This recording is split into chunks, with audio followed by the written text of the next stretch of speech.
El sueño no viene de golpe. El sueño tenemos que prepararlo, ¿sí? Y lo preparamos desde el momento en que abrimos los ojos por la mañana, ¿eh? El cerebro lo que hace es, en el momento en que nos despertamos, nuestra corteza cerebral, que es la parte más externa, se comunica, se estimula y empieza a funcionar. Ahora, por ejemplo, estamos en vigilia y, por lo tanto, la parte que está funcionando es vuestra corteza. El sueño se forma en las estructuras más profundas del cerebro, en el tronco cerebral. Es como un globo que está deshinchado. Cuando abrimos los ojos por la mañana, este globo está deshinchado y conectamos la corteza. Pasamos horas y horas siempre con la corteza, pero el globo va hinchándose, ¿sí? Es decir, a medida que pasan las horas tenemos más sueño, ¿eh? Y cuando llega la noche, este globo tiene que tener suficientemente fuerza para poder desconectar. O dicho de otra manera, esta corteza cerebral no tiene que estar muy conectada porque si no el sueño no puede salir. Claro. Si llegamos a la noche en un estado de hiperconexión, de ideas, todo lo que sea, no hay manera de dormir porque el cerebro no puede desconectar y el sueño no puede salir. Por esto la idea es que el sueño no viene de golpe y las recomendaciones son sencillas de decir pero difíciles de hacer.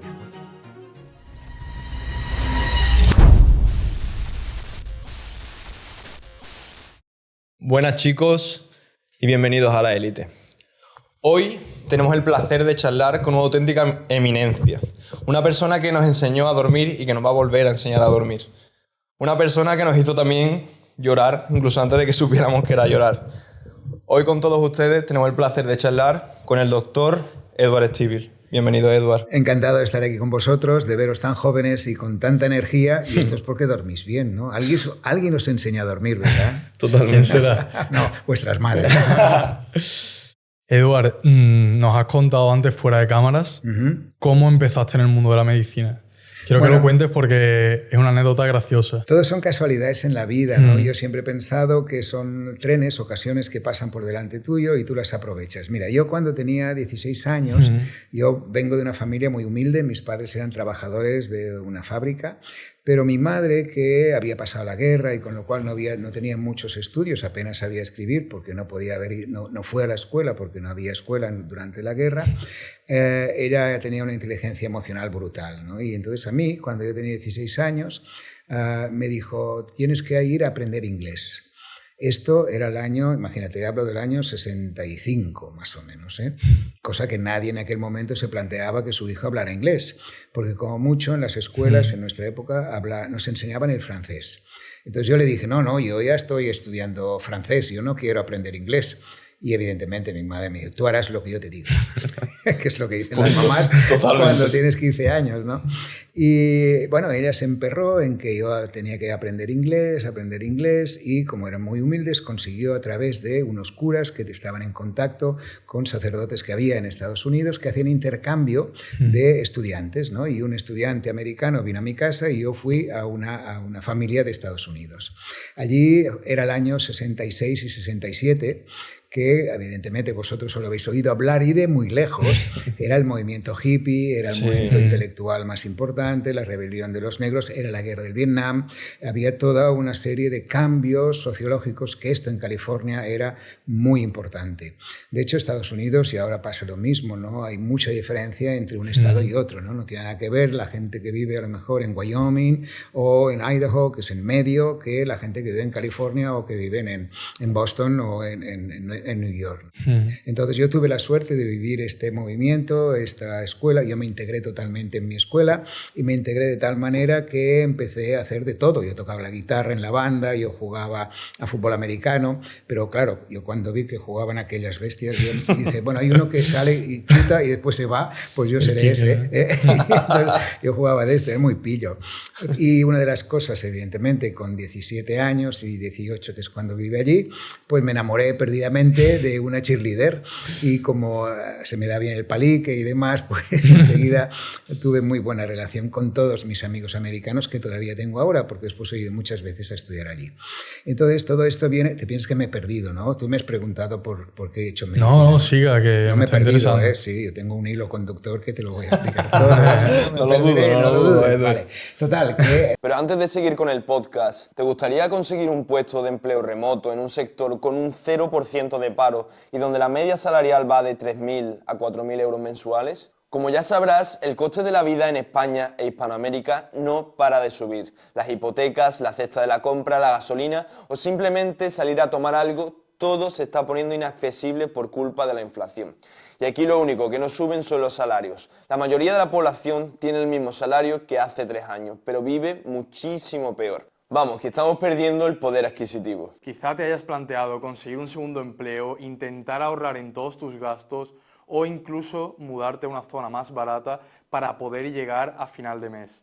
Pero la realidad es que no tienes que hacer nada de esto. Lo que necesitas hacer es aprender una profesión bien remunerada con demanda que te permita a ti y a tu familia tener la vida que necesitáis. La buena noticia para ti es que existe una nueva profesión que puedes aprender desde tu casa sin conocimientos ni estudios previos, con la que puedes estar ganando de entre 3.000 a 4.000 euros al mes y que encima cuenta con un 0% de tasa de paro. ¿Te gustaría descubrir cuál es esta profesión? Nosotros hemos conseguido que Bienvenido Sáez, de Conquer Blogs, el mayor referente en habla hispana enseñando esta profesión, prepare una clase gratuita de 15 minutos para toda nuestra comunidad, donde vas a descubrir cuál es esta profesión, sus ventajas y cómo tú también puedes aprenderla. Tienes el enlace a la clase gratuita en la descripción del vídeo. Evidentemente después tuve que volver aquí y tuve que volver porque se acababa la beca y se acababan mis estudios allí, y al volver aquí yo estaba muy enamorado de mi cheerleader y yo pensé, me tengo que volver a América, me tengo que volver,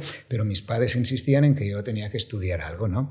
Y como no me forzaban a estudiar nada en concreto porque ellos eran obreros de una fábrica, pues yo dije, bueno, estudiar en medicina, que es lo más fácil. Claro. Imagínate tú, mi cabeza cómo estaba, con 18 y 19 años que tenía entonces, y empecé a estudiar medicina. Y a partir de aquí todo cambia un poco, ¿no? Porque oportunidades que pasan en la vida. Te explico cómo terminé con el tema del sueño, ¿no? Porque cuando yo empecé medicina, con mis amigos que yo ya tenía antes, participábamos en un grupo de... bueno, éramos chavales que ayudábamos a una escuela de niños con discapacidad, niños con parálisis cerebral. Entonces nosotros los fines de semana nos los llevábamos de excursión, les preparábamos campamentos y yo me sensibilicé mucho con todo el tema de la discapacidad de estos chavales. Esto hizo que cuando yo acabara la carrera de medicina me decantara por hacer neuropediatría. Por lo tanto, yo empecé con la especialidad de pediatría, terminé mi especialidad, hice la especialidad de neurofisiología para poder ser neuropediatra. Entonces trabajé 8 años en San Juan de Dios, y no, primero 8 años en el Vall d'Hebron, un hospital importante en Barcelona, y después 8 años más en San Juan de Dios. Y cuando ya empezaba a trabajar en el hospital primero, una de las pruebas que se hacen en neurofisiología son los electroencefalogramas. Entonces, para esta prueba, para que salga bien, la persona tiene que estar quieta. Y evidentemente un niño, la única manera que teníamos que se estuviera quieto es esperar a que se durmiera. Y a partir de aquí me vino toda la ilusión o un poco al ver algo desconocido, ¿no? Que nadie estudiaba, que nadie sabía muy bien. Claro, a partir de los electroencefalogramas yo veía cómo las ondas cerebrales cambiaban y entré en este mundo del sueño. Tuve la suerte también en aquel momento que estaba en el hospital, también ganar una beca para ir a París a trabajar en un hospital donde estaban estudiando el síndrome de muerte súbita, que es esta enfermedad que los niños mueren durante la noche sin saber por qué, que ahora es muy rara, porque evidentemente con lo que hemos conseguido los pediatras de recomendar a las mamás que duerman boca arriba y con el chupete, que esto evita el síndrome de muerte súbita, pues allí es donde empecé mi interés por el sueño. Después de estos años en los hospitales, me salió también la oportunidad de profundizar en el tema del sueño. Y fue cuando me volví a Estados Unidos, salí en el hospital Henry Ford en Detroit. Allí fue donde acabé mi especialidad de medicina del sueño. Y al llegar aquí empecé con una mano delante y otra detrás, porque había dejado todos mis trabajos para irme a Estados Unidos, y empecé mi unidad de sueño. Y esto fue en el año 89 y hasta ahora. Bueno. Todo empieza con un sueño, ¿no? Todo empieza con un sueño. It all begins with a dream. Y Edu, la pregunta que te quiero hacer ahora es la siguiente. ¿Cómo se te ocurre estudiar algo que al principio puede parecer tan abstracto, ¿no? Como es el soñar, es un mundo que es un poco desconocido, ¿no? ¿Cómo te llama eso tanto? Bueno, la verdad es que mi inicio en el tema del sueño no fue por el tema de los ensueños. Tenemos que diferenciar muy bien lo que es el dormir y el soñar. Son dos cosas distintas y después hablamos de cada una de ellas. A mí la que me interesa más y la que más conocemos es la fisiología del sueño, es decir, qué quiere decir el dormir, qué pasa mientras dormimos, las patologías del sueño. Después están los ensueños y después hablaremos de esto. Pero lo importante es que el sueño es una actividad que realiza el cerebro y que es la más importante que realizamos a lo largo de la vida. Mucha gente cree todavía que dormir es perder el tiempo. Piensan que con la cantidad de cosas que hay que hacer, pues dormir es de pobres. Incluso ahora en Internet hay grandes charlatanes, no hay que decirlo por su nombre, que dicen que dormir es de pobres, que para ser rico hay que dormir muy poco, y esto es una tontería enorme, ¿no? Porque se sabe realmente que el sueño es un taller de reparación y restauración de todo lo que gastamos durante el día. Con lo cual, lo que hacemos durante la noche es reparar la parte física y construir nuestra parte psicológica. Por ejemplo, la memoria la configuramos mientras dormimos. Durante el día lo que hace el cerebro es captar información por los 5 sentidos y lo vamos guardando. A la noche esta información la juntamos y configuramos la memoria. Por esto es tan importante dormir. En castellano hay una frase muy bonita que dice: lección dormida, lección sabida. ¿Sí? Y esto te lo dicen las abuelas, ¿no? Duerme bien antes del examen, que te saldrá mejor. Y es totalmente cierto. Yo tuve la ocasión, claro, porque os hablo ya de muchas cosas y muchas experiencias. Cuando estaba en Estados Unidos era muy al principio de la medicina del sueño, ¿no? Porque no hace más de 100 años que ha empezado la medicina del sueño. Los cardiólogos llevan miles de años estudiando el corazón, pero los que nos dedicamos al sueño no llevamos más de 100 años.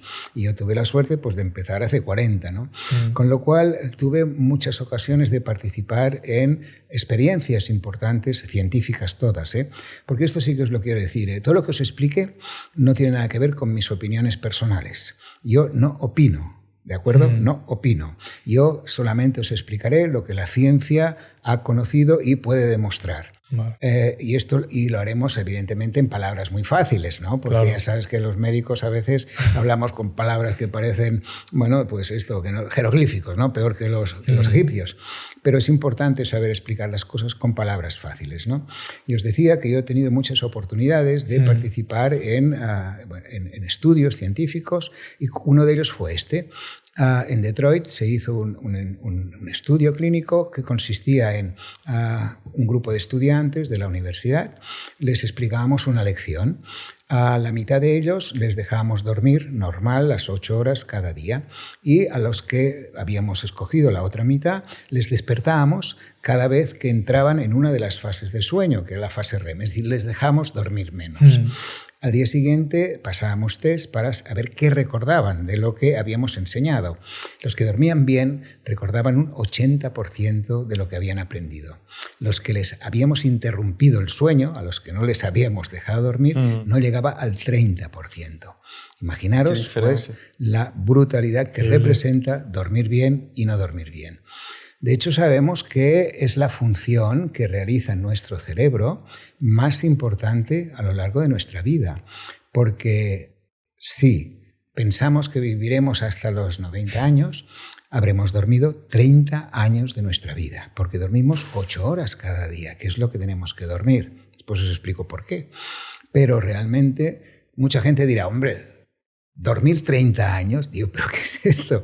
Bueno, dormir 30 años para poder estar 60 despiertos. Ya os digo yo que si vosotros dos ayer por la noche no hubierais dormido nada, no estaríais así, no podríais hacer este trabajo, seguro. Además, yo os pillaría en muchas cosas. Es brutal como uno rinde de mal cuando no ha dormido lo suficiente. Tampoco hemos dormido mucho, hay que decirlo. Bueno, yo lo veo, que estás un poco...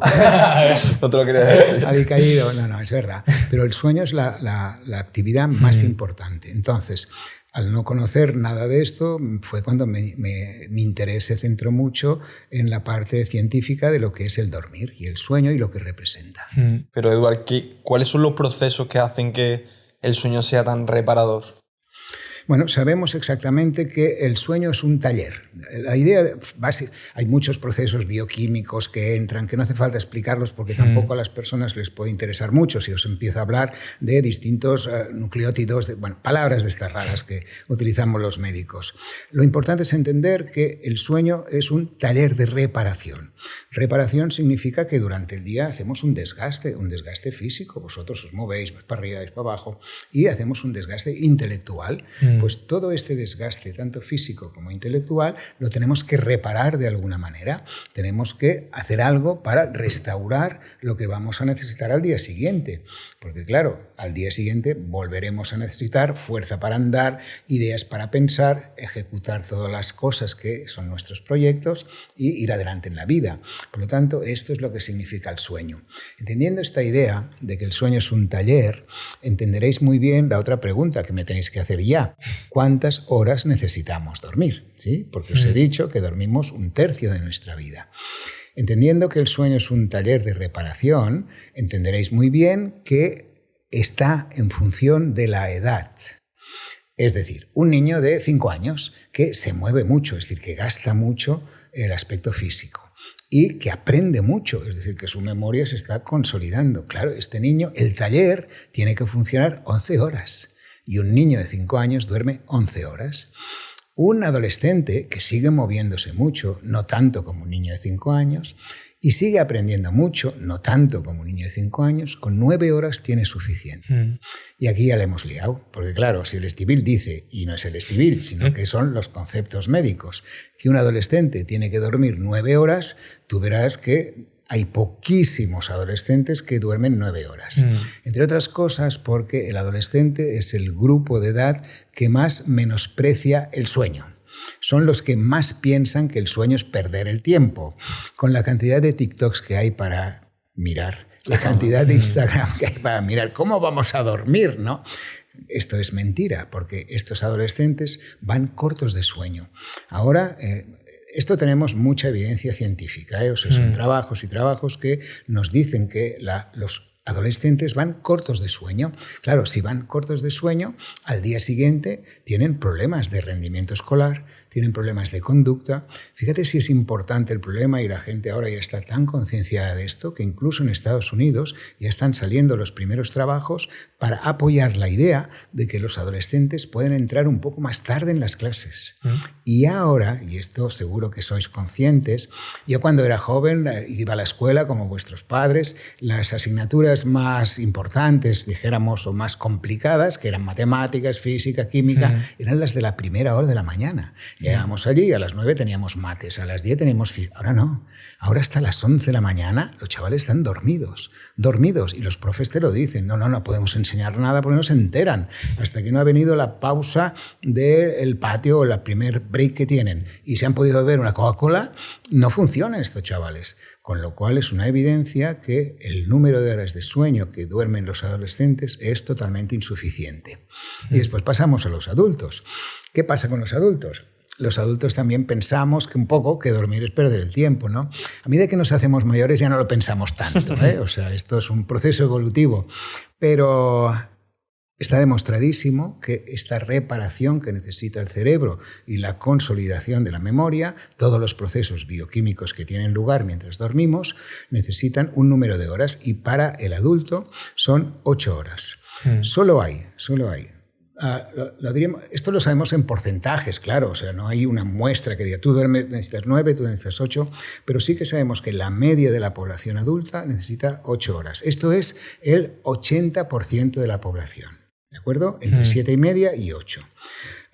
Solo hay un 5%, o un 10%, perdón, que necesita 5 horas o 6 horas. Pero estos que necesitan 6 horas son 6 horas cada día, cada semana, cada mes. Es decir, no vale aquello que todos hemos dicho, no, yo duermo de lunes a jueves 6 horas y el final de semana recupero. ¿Vosotros recuperáis el final de semana? Nosotros que ya vivimos en un lunes permanente, Edward. La verdad que nosotros estamos ya no trabajando. Ya ni eso, ya no haces ni eso, ¿no? Mucha gente dice esto, ¿no? Claro, sí. Claro, Lo hemos hecho, ¿eh? Claro, ¿no? Y lo hemos hecho todos. Yo he sido el primero en decir esto. No, duermo 6 horas, después el fin de semana ya me casco 15, a ver qué pasa. Bueno, sí, el sábado es genial porque duermes esto y el domingo sales muy bien, ¿no? Pero claro, nadie dice, no, yo como solo los lunes y después todo el resto de la semana no como y como el sábado y el domingo. Y funciona muy bien. Esto no es verdad. Con lo cual, el que duerme 5 horas, por ejemplo, es acumulativo la falta de sueño, ¿eh? El que duerme 5 horas el lunes, el martes tira bien. El que pasa el miércoles y bueno, vamos mejor. Pero ya empezamos a notar un poco y cuando llegamos al viernes es aquello de decir, hoy ya no puedo más, necesito descansar porque las horas son acumulativas. Es decir, lo que no duermes es como si se va sumando. El primer día duermes 5, pero si duermes 3 días seguidos 5, tienes que sumar las 2 horas que has dejado o 3 que has dejado, con lo cual duermes 6 horas menos de lo que te toca. Total, que dijéramos, el mensaje que hay que transmitir es que necesitamos estas horas de sueño para reparar y que hemos de dormir cada día el tiempo que necesitamos. Después viene la otra parte, que es este otro 10%, ¿no? Que necesitan entre 9 y 10 horas. Es un grupo de población que necesita un poco más de tiempo. Claro, estos en la sociedad están muy mal vistos, ¿eh? Porque los que necesitan menos, pues bueno, son los que llegan pronto al trabajo, pero los que necesitan 9 o 10, pobres, les dicen, oye, ¿qué pasa contigo? Que es tanto dormilón, ¿no? Y es fisiológico, ¿no? Pero solamente es un 10%. Pero eso ya no depende de la edad, ¿no? Sino que hay ciertas personas que necesitan más sueño, ¿no? Correcto. O sea, el porcentaje es, el 80% sería los que necesitamos entre 7 y media y 8. La gente, hay solamente un 10% que con 6 pasa, pero son los que siempre duermen 6 horas, ¿eh? No los que de lunes a viernes duermen 6 horas, ¿eh? Y el otro restante sería esto de 10 horas. Pero después llegamos a la gente mayor. La gente mayor necesita menos. Y esto es muy típico. Y esto no se sabía antes. Una persona mayor no se mueve igual que un adulto, y mucho menos como un adolescente o como un niño. Y ya no aprende tantas cosas porque ya sabe muchas. Con lo cual, con 6 horas que el taller funcione, es suficiente para que esta persona mayor esté bien al día siguiente. Pero aquí, ¿qué pasa? Bueno, pues que tiene que completar durante el día, esta persona mayor, con 2 o 3 pequeñas siestas. Que esto es fisiológico. Un poco se vuelven como cuando son pequeñitos o cuando somos pequeñitos, que necesitamos dormir de noche y después 1 o 2 siestas durante el día, cuando somos lactantes o niños pequeños. Pues en el adulto mayor, el problema que hay es que, fijaros, cuando sois jóvenes, y esto os atañe a vosotros, cuando sois jóvenes tenéis poco tiempo para dormir y mucho sueño. Cuando seáis mayores, tendréis mucho tiempo para dormir y poco sueño. ¿Sí? Claro, ¿qué pasa a una persona, esto de 70 años o 70, 80, que está bien, que está perfecta, que hoy en día se mantienen muy bien todas estas personas? Entonces, ¿qué pasa? Bueno, pues que te dice, oye, ahora que puedo dormir, no puedo dormir. Y van al médico y le piden una pastilla para dormir. Y aquí viene el otro problema gravísimo que hay, al menos en España y en todo el mundo, que es el consumo de pastillas para dormir en la gente mayor.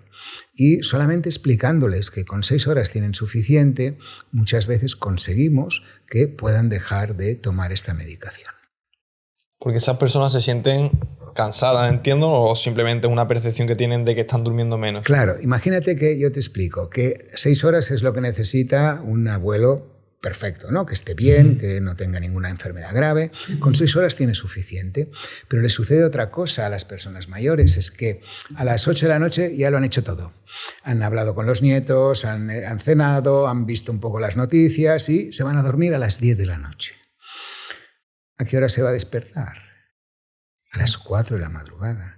Claro, él te dirá, oye, a las 4 de la madrugada, si no tengo nada que hacer hasta el día siguiente, dame algo para dormir, ¿no?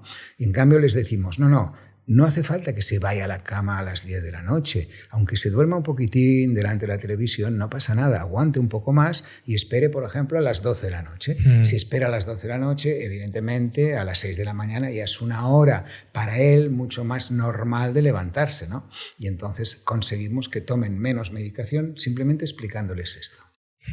Y antes hablabas de los niños, ¿no? que tienen muchos TikToks por ver, muchos Reels. ¿Cómo afecta el uso de las pantallas digitales antes de dormir? Mira, primero te tengo que explicar otras cosas que van juntas con esto, ¿no? De hecho, dentro del cerebro tenemos un pequeño grupo de células que es nuestro reloj biológico. Este reloj biológico está programado genéticamente para hacernos dormir de noche y estar despiertos de día. Esto es el ser humano. Este reloj, como todos los relojes del mundo, necesita que le den cuerda. Y la cuerda, que son estímulos externos que recibe este cerebro, este reloj, este grupo de células, se llaman sincronizadores, es decir, nos ponen en hora.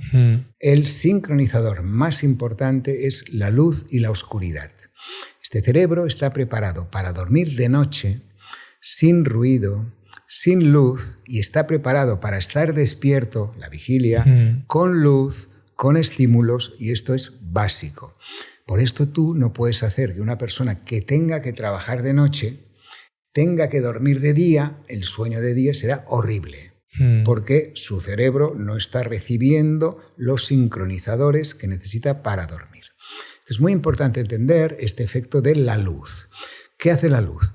Sabemos que el cerebro está preparado precisamente para que cuando la luz llegue, sobre todo la luz del crepúsculo, llegue, esta luz que se va de alguna manera volviendo amarillenta y descendiendo, esta luz del crepúsculo, cuando el cerebro la ve, cuando llega a los ojos, llega a una glándula, que es la glándula pineal, y te dice, el cerebro dice, vale, voy a empezar a fabricar una sustancia que se llama melatonina. La melatonina la fabrica el cerebro de todo el mundo, cuando se va la luz. ¿Qué pasa? Que el cerebro dice, vale, se está haciendo de noche, me están dando melatonina a mi cerebro, lo cual quiere decir que dentro de 2 o 3 horas dormiré, ¿sí? Esta melatonina, cuando de alguna manera la analizamos en la sangre, vemos que en las primeras horas de la noche, cuando estamos es muy alta, es decir, ayuda a la persona a dormir mejor. Contrariamente, vemos que cuando se acerca el amanecer y sobre todo cuando sale la luz, entonces la melatonina se esconde. Ya no fabricamos melatonina. El cerebro dice, uy, ahora viene la luz, no voy a fabricar más melatonina. ¿Sí? ¿Me sigues? Bien. Con lo cual, durante el día, como hay mucha luz, no fabricamos melatonina. ¿Qué tiene que ver esto entonces con las pantallas, los móviles, todo esto? Evidentemente, la sociedad actual es una sociedad que vive con luz 24 horas al día, porque hay trabajos de noche, controladores aéreos, policía, bueno, enfermeras, una serie de gente que necesitamos para seguir viviendo. Con lo cual, ¿qué pasa? Si nosotros a última hora de la noche estamos en contacto con pantallas, con mucha luz, con móviles muy directos, hace que el cerebro no entienda que ha de empezar a fabricar la melatonina, con lo cual dice, jolín, si es de día, tengo mucha luz, no voy a fabricar melatonina. De ahí viene un poco la recomendación de que cuando viene el crepúsculo estemos en contacto lo mínimo posible, porque hemos de ser realistas, tampoco no vamos aquí a ser más papistas que el Papa en este sentido, porque vivimos en una sociedad donde la información es básica y hoy en día, para bien o para mal, esta información la recibimos con nuestros móviles. Con lo cual sería absurdo que yo dijera, no, 2 horas antes de dormir hay que abandonar el móvil. No podemos luchar. Pero entonces, ¿por qué cuesta más conciliar el sueño? Porque no fabricamos melatonina con la luz. La luz lo que hace es enredar al cerebro y decirle que es de día. Y él piensa, vale, no voy a fabricar melatonina porque ya tengo esta luz. Pero lo que recomendamos ahora, por lo menos con los móviles, es ponerlo siempre con la mínima intensidad lumínica y con el modo típico del shift mode, shift night, que se llama modo noche, para conseguir que venga menos luz. Las pantallas, por ejemplo, antes nuestros padres, y sobre los vuestros también seguro, las pantallas de televisión antes eran de un color amarillento, no sé si os acordáis, ahora son unos LEDs brutales de luz azul impresionante, que es como la luz del sol, aquello, la pantalla de la tele es como la luz del sol. Ordenadores igual, vosotros trabajáis con ordenadores y tenéis aquí una luz, y si trabajáis por la noche, alguna que otra. Claro, no dormís, porque el cerebro no fabrica melatonina. Entonces, ¿qué sucede? Tampoco podemos prohibir a la gente que no vea la televisión, con lo cual les recomendamos que la pongan al menos a una distancia de 3-4 metros en un salón y que la luz ambiental sea una luz un poco amarillenta, para que el cerebro piense, ¿vale? Pues está acercando la noche y no le influya tanto la luz de las pantallas. Por esto está muy desaconsejado el que tener la televisión en la habitación, esto está clarísimo. Pero bueno, esto la gente lo entiende. Y si les decimos que, bueno, les dejamos utilizar un poquitín el móvil y que lo hagan en modo noche, pues conseguimos que nos sigan y nos entiendan, ¿no? Que en el fondo es la finalidad de lo que pretendemos. Los científicos avanzamos en conocimientos para beneficiar a la gente, ¿no? Y nuestra obligación es poder explicar esto en palabras fáciles para que nos entiendan. Y Edward, ¿siempre se ha dormido igual o ha habido a lo largo de los siglos una transformación? Porque me imagino también que con el hecho de la llegada del café, de la cafeína y guaranina, sustancias estimulantes, cambió todo el paradigma de lo que es el sueño, ¿no? Sí, y no solamente por la aparición de todas estas sustancias, la misma evolución del hombre, ¿no? Se sabe, el hombre de las cavernas, el hombre concretamente salía y vivía de noche porque así estaba protegido de los animales y en cambio de día iba a cazar. Entonces, ¿qué pasó? Bueno, pues que el sueño parece ser que esta función se configuró más durante la noche que durante el día. Este reloj biológico, de alguna manera, se configuró de esta manera. Es cierto todo lo que dices. Después las diferentes culturas han influenciado con esto, ¿no? Bueno, se sabe, por ejemplo, la dormidina, ¿sabéis lo que es? Sí. Es una sustancia que se ha utilizado desde toda la vida como inductor del sueño. Después el problema es que es un opiáceo que tiene pues muchas contraindicaciones, ¿no? Todo lo que sería esta planta, ¿no? Que es que de alguna manera pues favorece la adicción, ¿no? Pero bueno, son circunstancias de la vida que van cambiando y tal como dices tú, la aparición de la luz, por ejemplo, ha moderado o ha modificado muchísimo. Yo no sé vosotros, pero seguro que también vuestros bisabuelos, o al menos los de vuestros padres, que deberían ser como los míos, eran labradores, trabajaban en el campo, ¿no? ¿Y cómo vivía mi bisabuelo? Yo no lo he visto, evidentemente, pero me lo ha contado el abuelo y mi madre o mi padre. Se levantaban cuando salía el sol, ¿de acuerdo? Iban al corral y cogían 2 o 3 huevos de las gallinas que ellos tenían y se preparaban un buen desayuno. Desayunaban como un rey. ¿Sí? Después cogían al animal, caballo, lo que sea, y se iban andando hasta el lugar donde trabajaban, labrando, lo que sea. Con lo cual les tocaba la luz del sol. La luz del sol por la mañana es la que le dice al cerebro que deje de fabricar melatonina, ¿eh? Y por lo tanto es la que de alguna manera ayuda a que estar despiertos. Porque incluso por la mañana estamos produciendo melatonina. No. Precisamente, si, por ejemplo, tú por la mañana te levantas y vienes aquí, que tienes un estudio magnífico, pero tiene que estar en unas condiciones de luz muy especiales. Claro, imagínate que tú ahora no tenemos lo que nos ilumina y solo estás con el ordenador. Todo esto te va a entrar un sueño brutal. Porque el cerebro dice, oye, aquí no hay luz, voy a empezar a fabricar melatonina. Por esto una recomendación que siempre hacemos es que a primera hora de la mañana nos toque mucho la luz azul del sol, que es lo que hacía el bisabuelo. Y el bisabuelo trabajaba en el campo, le tocaba la luz, y fíjate qué hacía, y qué bien lo hacía, sin querer, porque lo hacía sin querer. Llegaba al mediodía y desayunaba menos, ¿sí? O almorzaba menos, ¿eh? Porque la tradición dice cosas muy interesantes, ¿no? Desayunar como un rey, almorzar como un príncipe, cenar como un lacayo. Y esto lo hacía, o como un pobre, esto lo hacía el bisabuelo, ¿eh? ¿Por qué? Pues porque a la hora del almuerzo se llevaba algo de casa y después hacía la siesta, después os hablo de la siesta, y cuando veía que la luz del sol iba bajando, se volvía a su casa. Con lo cual estaba otra vez expuesto a la luz del crepúsculo que ya le empezaba a hacer fabricar melatonina. Y llegaba a casa y ¿qué cenaba? Una sopa, trozo de queso, poca cosa más. ¿Y qué hacía el bisabuelo? Claro, no había pantallas y como mucho hablaba con el vecino de las cosas de su campo. Y se iba a dormir. ¿Y en la habitación qué había? Una cama y un orinal. Nada más, porque salir a hacer pipí fuera hacía mucho frío. Sí. Con lo cual él dormía con esto y dormía genial. Evidentemente vivían menos años porque no sabíamos tanto de curar enfermedades, pero en cuanto a calidad de vida era mucho mejor la de nuestro bisabuelo que la nuestra. Y has comentado la siesta. Quiero que nos digas cuáles son los beneficios de la siesta y cómo se debe de tomar. Primero de todo hay que saber qué es la siesta, ¿no? Porque parece que esto la gente te dice, no, esto es un invento de los latinos, esto los españoles, que son andaluces. Los andaluces, Bueno, total, bueno, todos pringamos, ¿eh? Porque a mí me han dicho de los españoles muchas veces, pero los andaluces más. Es mentira, totalmente mentira. Es decir, no hay un concepto científico de que los andaluces sean más gandules que los vascos, ni muchísimo menos. Lo que sí sabemos es lo siguiente. Te he explicado que dentro del cerebro hay este pequeño grupo de células que es nuestro reloj biológico. Sí. Está programado para hacernos dormir de noche y estar despiertos de día. Esto lo habéis entendido bien. Pues bueno, se ha investigado también que 8 horas después de la hora de levantarse, el cerebro tiene una pequeña necesidad de sueño. Es decir, este reloj biológico dice, necesitamos dormir un poco.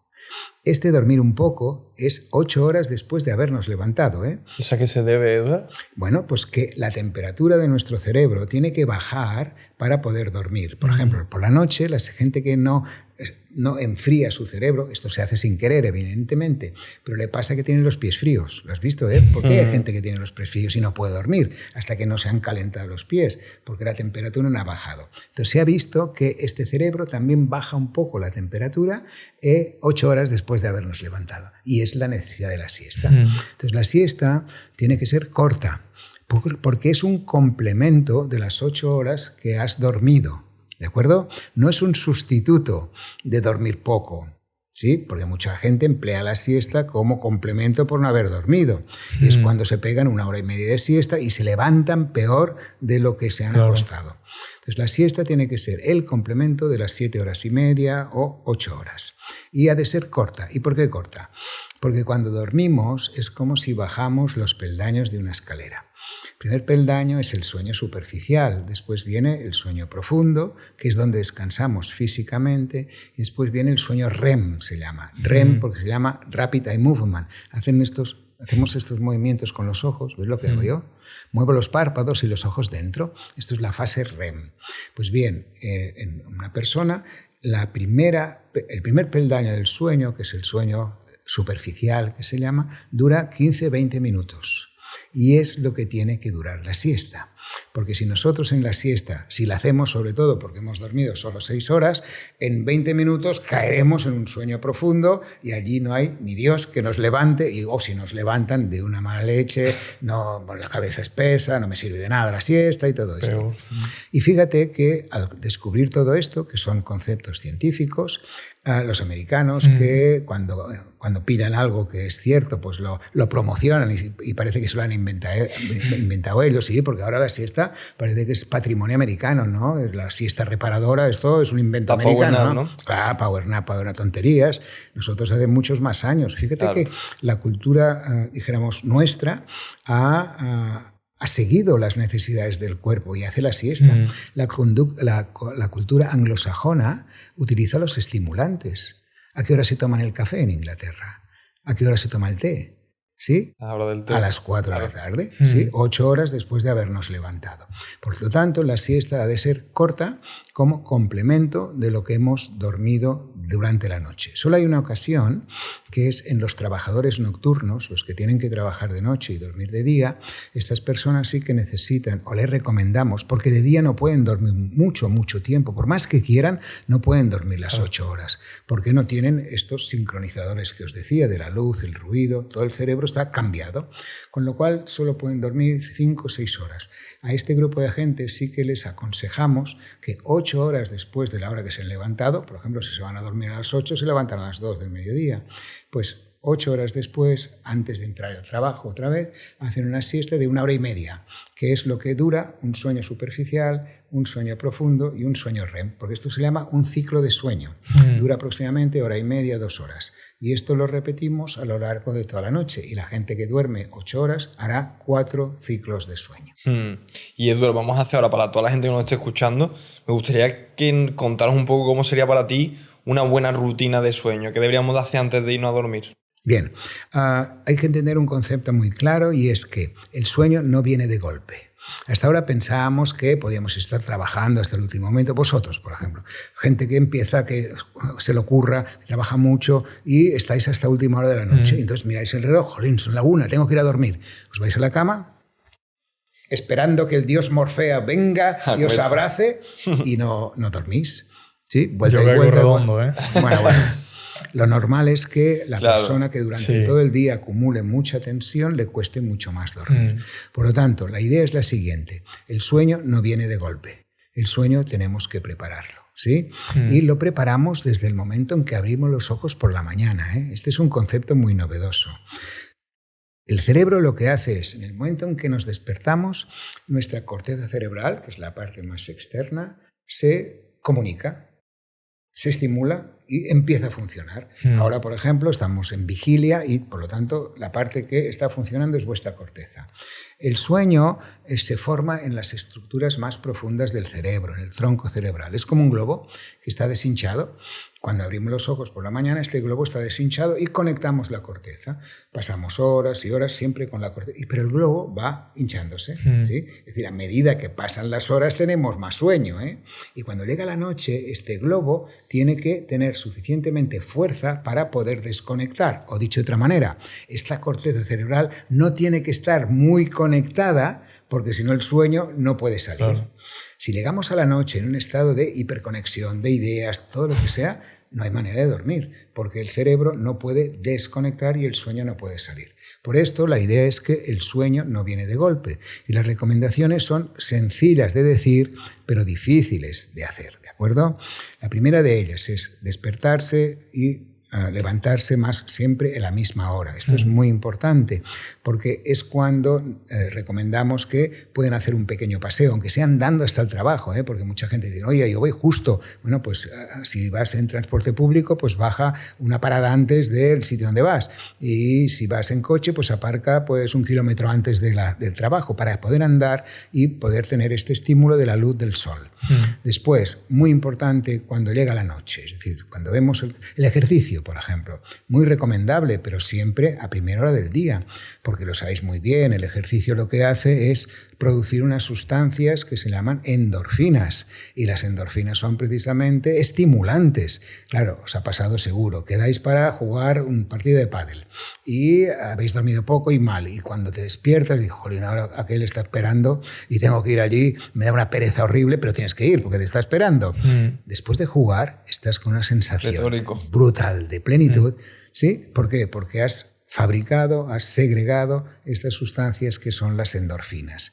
Y la última cosa que recomendamos es esta idea de que el sueño no viene de golpe y se prepara. Por lo tanto, 2 horas antes de la hora que tienes que acostarte, que lo ideal sería 8 horas antes de la hora para que puedas dormir 8 horas, de las 11 de la noche es una buena hora, si te despiertas a las 7. Pues 2 horas antes y después de cenar, porque se recomienda cenar pronto para dejar que el estómago haga todas sus funciones o empiece la digestión, hacer una actividad que no tenga nada que ver con vuestro trabajo. Esto es muy importante para desconectar precisamente. Por ejemplo, si vosotros dos, tú te vas a la cama y lo que no puedes hacer es ponerte a escuchar un podcast. Horrible. ¿Por qué? Porque estarás analizando, mira qué bien lo hace, mira qué mal lo hace, mira que no sé qué, mira, se podía haber hecho mejor, porque no le preguntaban esto, porque sí. Pues ya voy mal, ¿eh? Ya la has liado, claro, tú no duermes aquella noche. Has de hacer otra cosa totalmente distinta, ¿no? Yo qué sé, desde escuchar música, si no eres músico, porque si eres músico tampoco va, pues ya la has liado, entonces tienes que coleccionar mariposas, ¿no? O hacer un puzzle, ¿sí? Algo que te desconecte. Y esta es la manera de preparar el sueño. Pues entonces voy regular, ¿eh? Tengo que cambiar ciertas cosas. Muchas pero tú y mucha gente que nos ve. A mí lo que me pasa es que... Bueno, ¿qué estás aprovechando para hacer una visita ahora? Claro, una consulta. Esto se ya sacamos aquí a mí lo que me pasa. La ventaja de tener un podcast. Que bueno, a lo largo del día hacemos tantas cosas y el hueco que tengo es a última hora. El hueco en el que vamos a entrenar Pablo y yo es a última hora. Pero claro, acabo tan agotado después del entrenamiento que, bueno, a veces nos venimos otra vez a trabajar o caemos redondos, como te he comentado antes.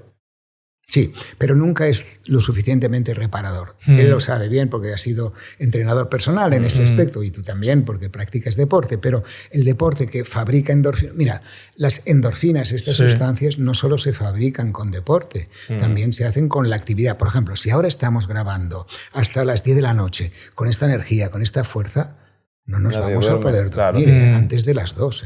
Nos tendremos que ir a tomar una copa. Esto es lo que pasa, por ejemplo, a los actores de teatro. Los actores de teatro tienen esta mala fama que después de la función todos salen a tomar una copa. Y tú piensas, ¿cómo es? ¿Por qué no se van a dormir? Porque no pueden. ¿Por qué no pueden? Claro.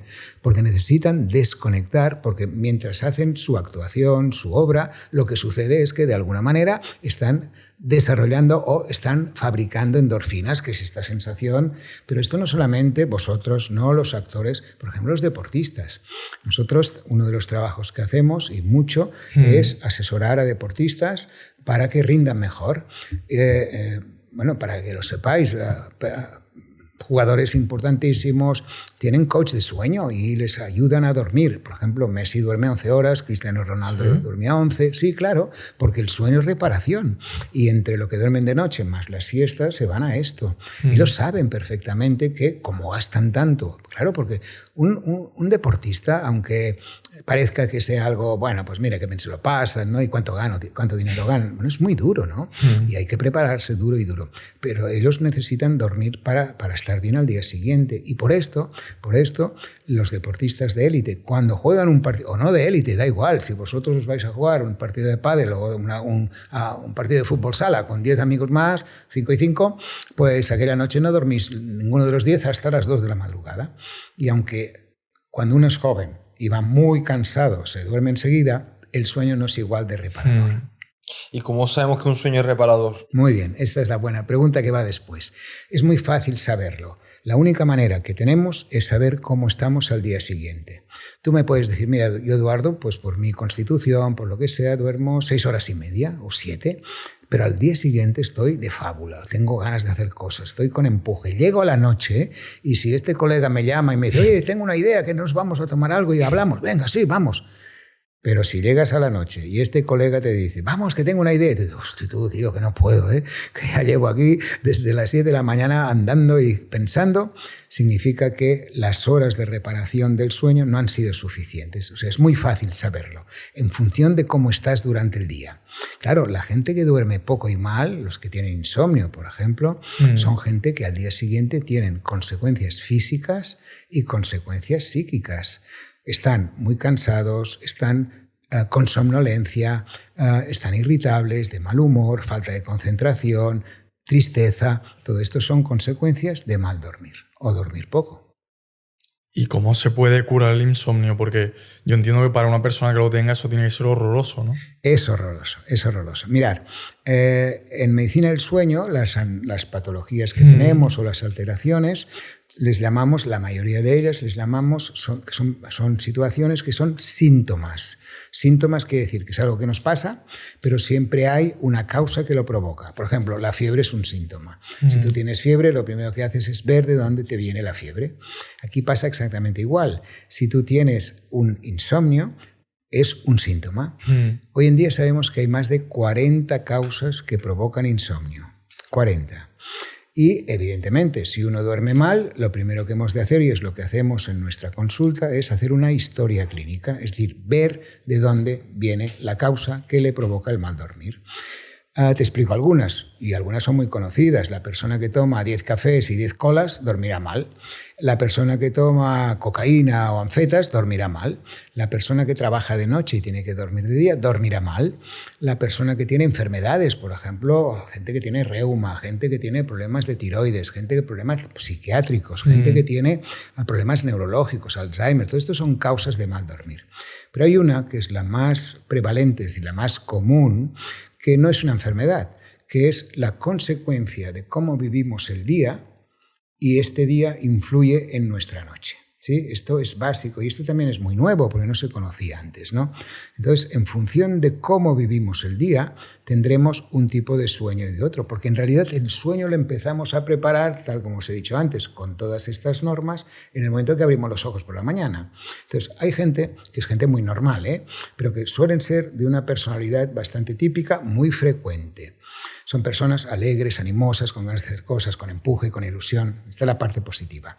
Pero estas personas también son muy responsables, muy autocríticas, dan vueltas a las cosas, se preocupan de todo, anticipan la ansiedad ¿sí? Y claro, todas estas características hacen que no duerman bien. Y esta sería la causa más frecuente hoy en día de mal dormir. Entonces, ¿qué hacemos? Claro, hasta ahora se pensaba pues bueno, que con una pastilla mejoramos, y es mentira. Las pastillas no son ni buenas ni malas, pero son adecuadas o inadecuadas. Por ejemplo, si yo te pregunto, ¿la aspirina es buena o mala? ¿Qué me dirías? Tú me tendrías que decir, depende para lo que me la des. Si me la das porque tengo un poco de fiebre, pues me irá bien. Pero si me la das porque tengo una úlcera de estómago, me irá fatal. Y la culpa no es de la aspirina, ¿eh? La culpa es del Eduard porque te la ha dado. O tuya que te la has tomado sin que nadie te lo diga. Que esto también se hace con las pastillas para dormir. Entonces, ¿qué pasa? La pastilla para dormir, si es una persona que se toma 7 cafés y 7 mates, por ejemplo, esta persona no duerme, ¿sí? Y por más pastillas que le des, no duerme. Si una persona durante el día, esto que te contaba, la causa más frecuente, acumula mucho estrés, tensión, esto es muy frecuente, o simplemente la vida muchas veces te pasa factura de muchas cosas emocionales, buenas y malas, ¿no? Entonces hace que este sueño no sea lo suficientemente reparador. Y es cuando precisamente las pastillas no arreglan esto. Si una pastilla no te cambia la manera de ser, ¿sí? Hay personas que por aquí les entra y por aquí les sale, ¿eh? ¿Sí? Y duermen brutal y tienen unos fuerones brutales. Pero en cambio hay otros que emocionalmente todo esto se queda en su interior y evidentemente por la noche salen todos los fantasmas, ¿eh? Por la noche sale todo. Parece como si estuviera allí a punto. No, es que lo tenemos, pero nos sale precisamente en el momento que intentamos desconectar y no podemos desconectar. Y Eduardo, yo me hago una pregunta. ¿Cuál es el ratio de supervivencia de esas personas que duermen menos de 6 horas, por ejemplo? Tenemos algunos estudios y, por suerte, evidentemente no se realizan con humanos, pero sí se ha hecho con animales. Los investigadores han hecho investigaciones sobre, por ejemplo, ratoncitos que los ponen en una plataforma de movimiento continuo que se llaman, y estos ratoncitos, a partir de los 6-7 días de estar en movimiento continuo, empiezan con toda una serie de alteraciones metabólicas, renales, hasta entrar en un fallo hepático y morir, ¿no? Es decir, que se entiende que sin dormir, porque no les dejan dormir, porque están moviéndoles continuamente, sin dormir se puede estar una semana, sin dormir nada, ¿eh? Porque después hay, claro, es que ha de ser 0, porque hay gente que dice, no, yo no duermo nunca, o llevo 10 años que no duermo.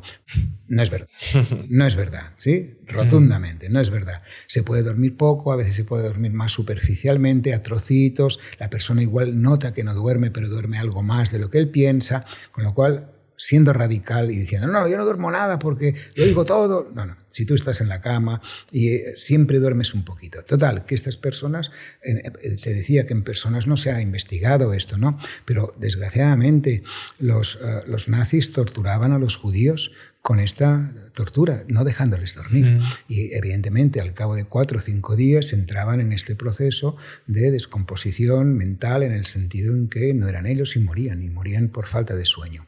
De hecho, se sabe que hay mayor supervivencia. Por ejemplo, se puede resistir 20 días sin comer, 20 días sin beber, pero solamente una semana sin dormir. O sea que hay que dormir. No me mires así. Ha quedado claro. Y muchas veces al levantarnos nos cuesta, ¿no? ¿Cómo de malo es posponer la alarma? Bien, esta es otra buena pregunta, ¿eh? Pregúntamela al revés. Es decir, ¿qué mecanismo es el mejor para despertarnos? ¿Sí? Yo te tendría, bueno, cuando éramos pequeños, que venía mamá, que nos hacía una caricia, esta era una buena manera de despertarnos, ¿eh? Poquito a poco, ¿no? Mira, antes te he explicado que dormir era como bajar los peldaños de una escalera. Sí. Primero hay el sueño superficial, sueño profundo y sueño REM.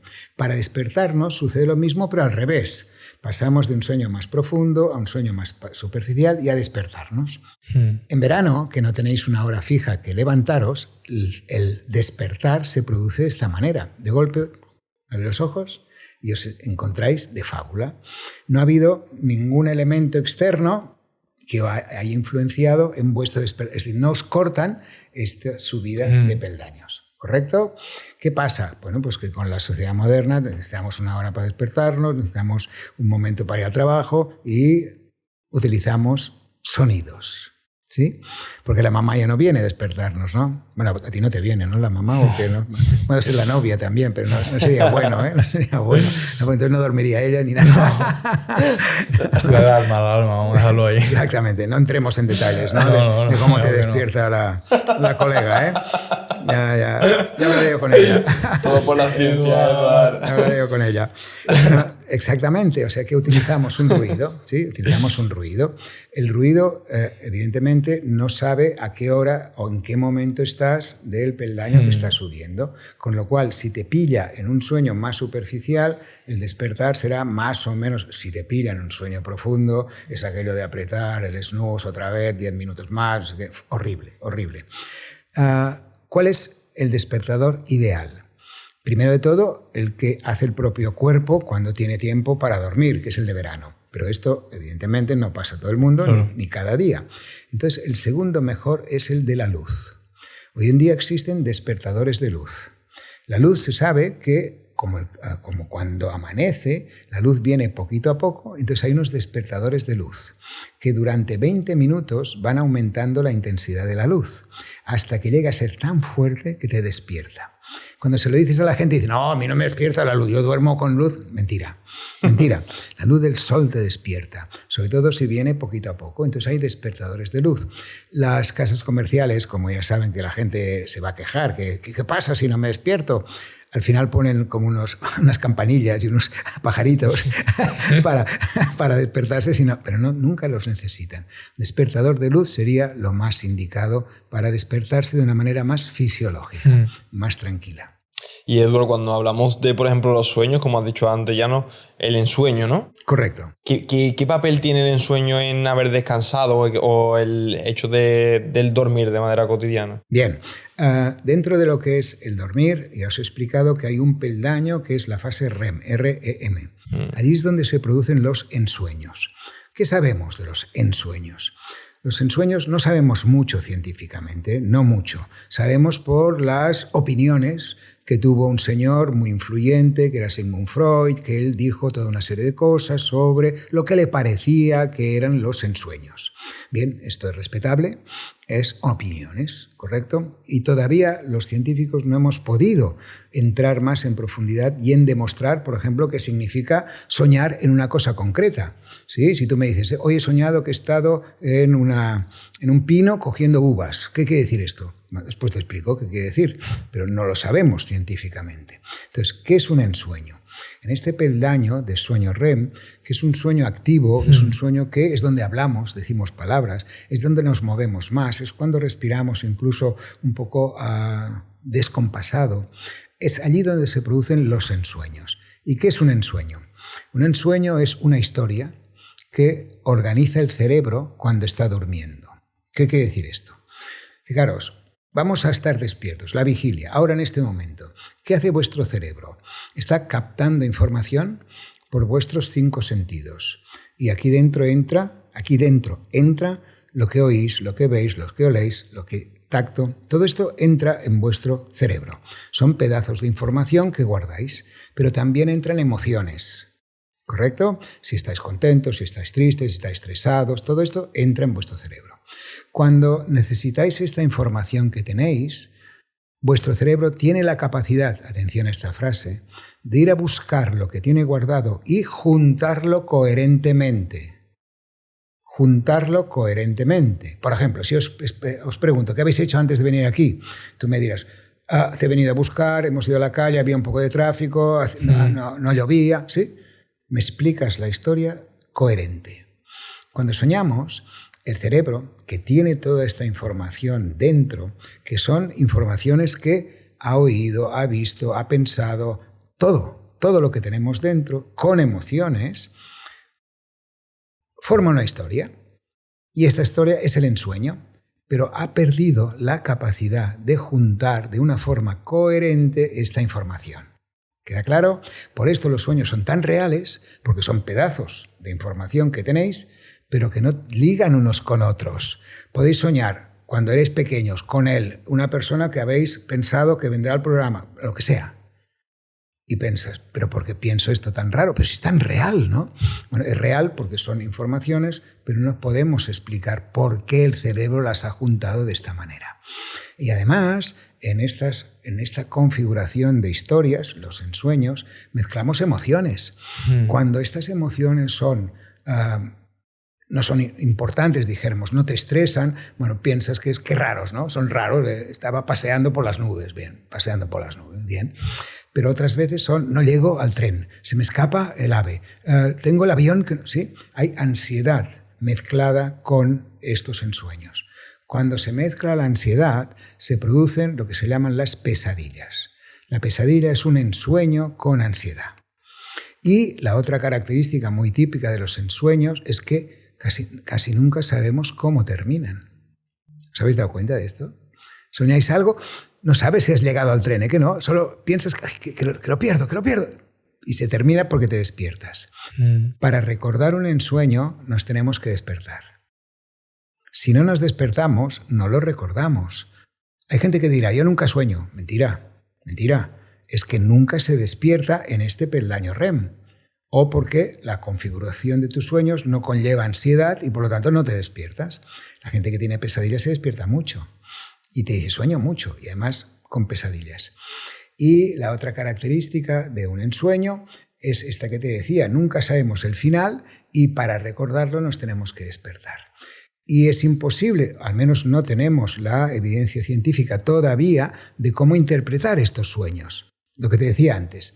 Si Pablo me dices, no, yo lo que hago es... Pablo, ¿no te llamas? Sí. Pensaba que te había bautizado con otro nombre. No. Tú me dices, he soñado que estaba en un pino, subí en un pino, comiéndome uvas. ¿Qué quiere decir esto? Yo te diré, bueno, esto quiere decir una cosa muy clara, que alguna vez en tu vida has subido a un pino, ¿a que sí? Uh-huh. Y alguna vez en tu vida has comido uvas, ¿verdad que sí? Pues mira... La une, ¿no? La une una con otra y ya está, ya tienes el ensueño. ¿Sí? Claro, y entonces esta gente que te dice, no, es que yo sueño cosas que después suceden porque tengo sueños premonitorios. ¿Sí? Nadie sueña si el Barça ganará la Liga este año, ¿eh que no? O el Madrid, ¿eh que no? Y nadie sueña con el número de la lotería que va a tocar en Navidad, ¿eh que no? Los sueños premonitorios son cosas que pueden suceder, pero que tienen una cierta lógica. Por ejemplo, alguien te puede decir, no, yo he soñado que la vecina se iba a morir.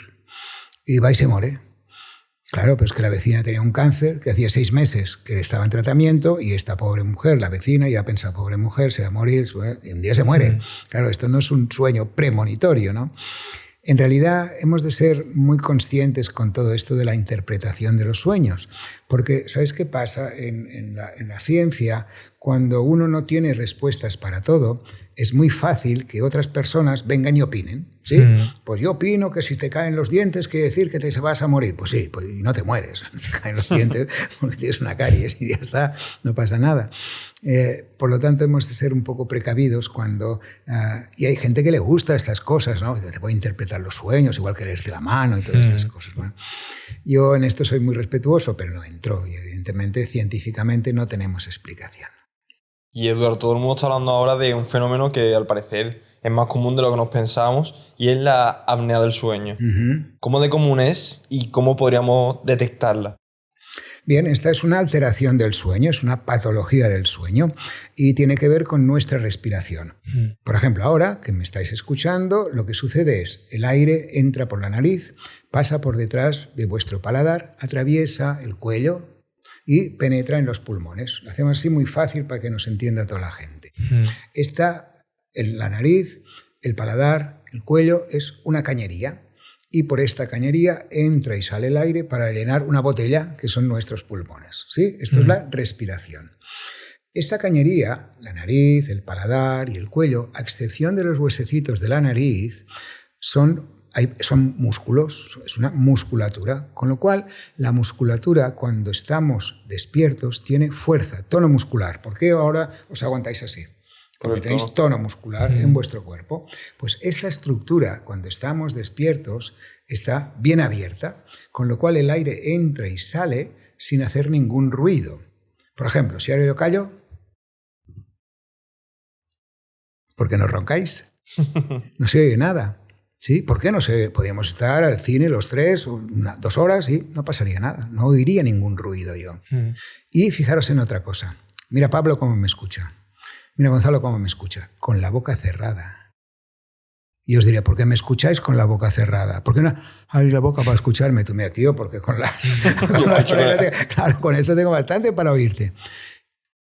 Está clara esta idea, ¿eh? Despiertos, nuestra cañería, nuestra estructura está bien abierta, el aire entra y sale, no necesitamos abrir otros espacios y con lo que entra y sale por la nariz vivimos perfectamente.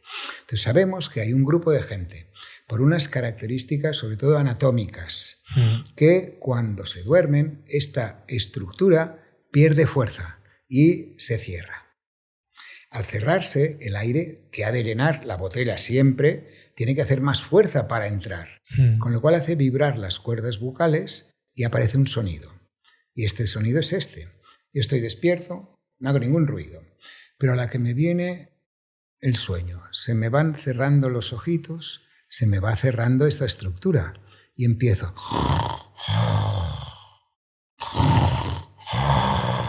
Fijaros que hago dos ruidos, uno cuando entra y otro cuando sale. Estos ruidos provienen de la vibración de mis cuerdas bucales. ¿Pero qué hago yo para imitar este ruido? Tengo que abrir la boca. Ya no puedo roncar. No, tengo...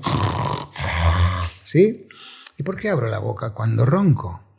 Bueno, es como si ahora tú vienes a mí o vas a Pablo y le aprietas el cuello. Aprieta el cuello, anda, aprieta fuerte. Verás qué hará. No lo hagas, pobre. El mamón. Ya va a aprovechar, Era el momento, tenía excusa. ¿Qué hará Pablo? A Pablo era algo muy, de supervivencia. Si tú le aprietas aquí, era esto. ¿Sí o no? Abrirá la boca. Abrirá todos los agujeros que tiene para poder respirar. Por esto, alguien cuando ronca, abre la boca. Y al día siguiente te dice, me he levantado con la boca seca.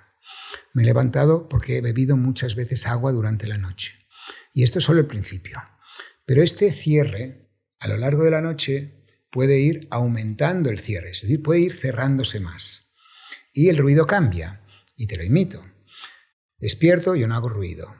Me viene el sueño, voy cerrando y empiezo.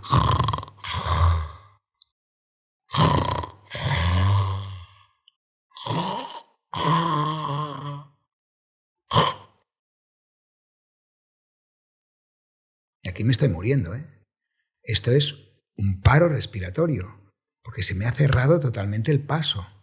Si miráis bien a las personas que tienen esto, que se llama apnea, esto es una apnea, miráis bien la barriga y veréis que nuestro cerebro nos salva. ¿Qué quiere decir nos salva? Se da cuenta de que algo pasa grave, y da órdenes a los músculos del diafragma para que hagan una fuerte sacudida y hagan esto. ¿Sí? Y este es el final de la apnea, que es la salvación. Por esto, las apneas son peligrosas, pero no porque se producen o porque nos podamos ahogar, sino por las consecuencias que tienen. ¿Habéis entendido bien el proceso? Sí, muy bien. Ya estamos en este momento en que hace esto. Seguramente antes la mujer ya le da un codazo para que empiece a respirar. Muy probablemente. Yo siempre hago broma cuando les explico esto a la gente, les digo, no, esto es muy fácil de diagnosticar, porque cuando observamos a los pacientes todos tienen unos hematomas aquí al lado de los codazos que les ha dado la mujer, ¿no? Pero bueno, esto es broma. La verdad es que la apnea, al final, siempre uno mismo vuelve otra vez a respirar. Por esto hay que explicarlo. Ahora se ha puesto muy de moda que hay que poner un esparadrapo en la boca para poder respirar por la nariz. Esto es terrible, porque imagínate esta persona que se está ahogando, si le cierras encima la boca... Es apnea ya directamente de primera hora, ¿no? Se muere. Claro. Se muere. Por lo tanto, fuera todo lo que sea, cerrar la boca cuando duerme. Porque el abrir la boca es una respuesta o una salida para no morirse, simplemente esto. Pero ¿qué consecuencias tienen las apneas? Las apneas, como habéis visto, es un paro respiratorio. El problema es que cada vez que hay un paro respiratorio hay este final que os he explicado. Y la primera consecuencia es en el sueño, en el descanso. ¿Y por qué? Volvamos a lo mismo, dormir es como bajar los peldaños. Si nosotros estamos intentando entrar en un sueño profundo y hacemos esto, volvemos a subir a un sueño superficial. Si lo hacemos una vez no pasa nada, pero si lo hacemos 20, 50, 100 o 500 veces, como hay gente que lo hace durante toda la noche, significa que esta gente nunca entra en sueño profundo, con lo cual al día siguiente estarán somnolientos, estarán cansadísimos, estarán irritables, mal humor, pérdida de concentraciones y todas las consecuencias de no dormir. Y esto es lo que la gente tiene que saber. La persona que ronca y que hace apneas se tiene que fijar cómo está al día siguiente. Y si al día siguiente está, por ejemplo, conduciendo o cuando hace algo aburrido se duerme, y te lo dirán todo el mundo, si soy yo cuando no estoy activo me duermo, significa que hemos tenido esto durante la noche. Y el siguiente paso, te cuento hasta el final, porque es importante para la gente, ¿no? La primera consecuencia de las apneas es que no descansan bien. Pero claro, es que esta gente puede conducir, y se quedan dormidos en el volante. Y los accidentes dormidos en el volante es un porcentaje altísimo de muerte. Tú sabes, y esto me lo contó la policía, que trabajamos con ellos también, porque hacemos estudios con ellos. Me dijeron, ¿sabes cómo sabemos si una persona se ha dormido en el volante, en el accidente? No sabes cómo, ¿no? No. Porque me dijeron, no hay señal de marca de freno. Uf. La persona que se queda dormida no sabe que se queda dormida, por lo tanto no frena, con lo cual el choque es o frontal o por detrás, donde sea. Es decir, si no hay marca de freno, significa que aquella persona se ha dormido. Porque aunque sea un infarto, sea lo que sea, siempre hay un momento mínimo de reacción que te da lugar a pisar. El que se duerme no pisa. Y por lo tanto, por esto es tan importante que la gente que tiene apneas sepa si al día siguiente pues tiene que conducir, etcétera, etcétera. Es importante. Y la última parte también muy importante es que cada vez que hay una apnea significa que no entra suficiente oxígeno al cerebro. Pero no solo al cerebro, a todo nuestro cuerpo y especialmente nuestro corazón. Entonces, ¿qué pasa? Pues que estas personas pueden tener una patología sobre todo cardíaca, durante la noche y mueren de infarto, por culpa de la falta de oxígeno provocado por las apneas. Hoy en día, en todos los hospitales, y nuestro país no es una excepción, hay buenas unidades de sueño para el ronquido. El problema es que, como siempre, hay mucha cola, pero bueno, la gente cada vez más es más consciente de que hay que realizar una prueba del sueño, que se llama. Es decir, hemos de ver dormir a la persona durante una noche para saber la gravedad, para saber si hace 1, 5 o 500 apneas y después aplicar el tratamiento adecuado. Normalmente esta gente siempre es un prototipo, la gran mayoría, porque hay de muchos tipos, pero la gran mayoría suele ser gente que tiene el cuello corto y ancho y con un sobrepeso. Fíjate, la obesidad sería uno de los factores que ayuda a tener más apneas. ¿Y qué hace? Bueno, pues que nos engordemos, el cuello ancho, pues ponemos sobrepeso.